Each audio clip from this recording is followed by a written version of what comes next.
Hello, my name is Rowan Van Lare, and on November 13th, 2020, I turned 21. To mark the occasion, I decided to ask 21 people in my life what advice they had for me and compile it together. So, without further ado, let's hear what they had to say. My advice is to be authentic in everything you do.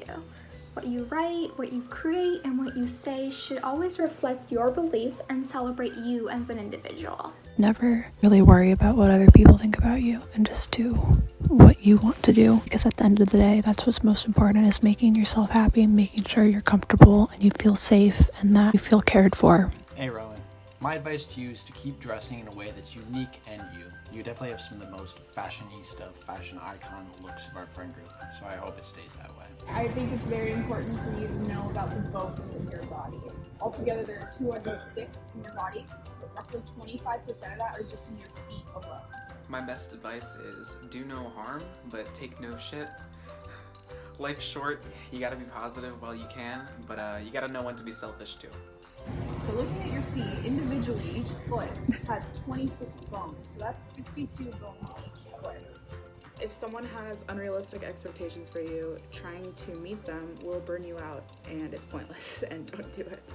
If you're getting dressed up for a special occasion, make sure you eat and especially brush your teeth before you put your clothes on. Now I know what you're thinking. I'll get away with it. I'm super coordinated. Sometimes you'll spill stuff on yourself, and isn't it better to take the risk out of it?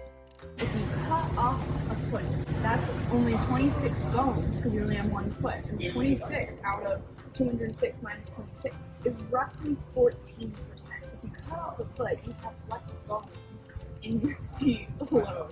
I think you should really know that. Follow your whole commandments. Thou shalt not beg for attention.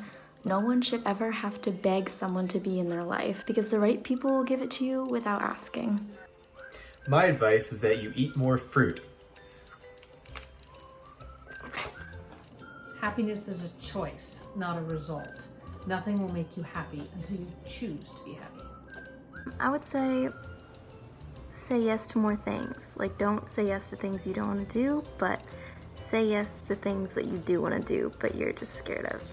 Remember that no matter what happens today, there's always tomorrow, and there's always another chance to make the next day better than the last. Happiness can be found anywhere if you just look hard enough. Also, never match your socks.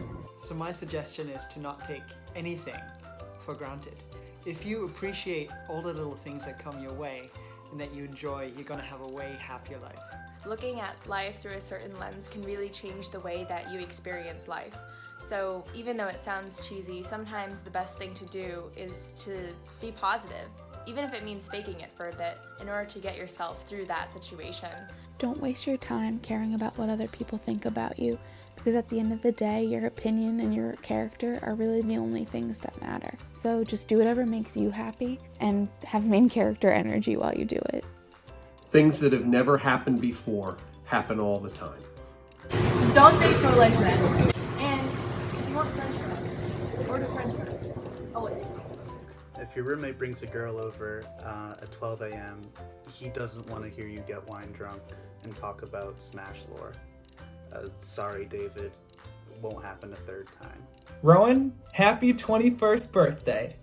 If you decide to be a plug and buy someone else alcohol, you want to make sure that you trust them, okay? And that they're good for their word and they're going to pay you back. Which reminds me, I think that there's a Venmo request that I sent you that you have not responded to. Don't do anything half-hearted. You'll have more fun and get so much more out of life if you try to care about everything you do and live your life with your whole heart.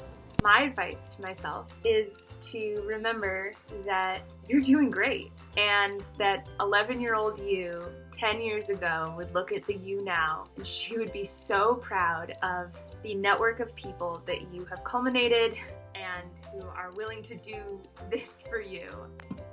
And hey, here's to being 21.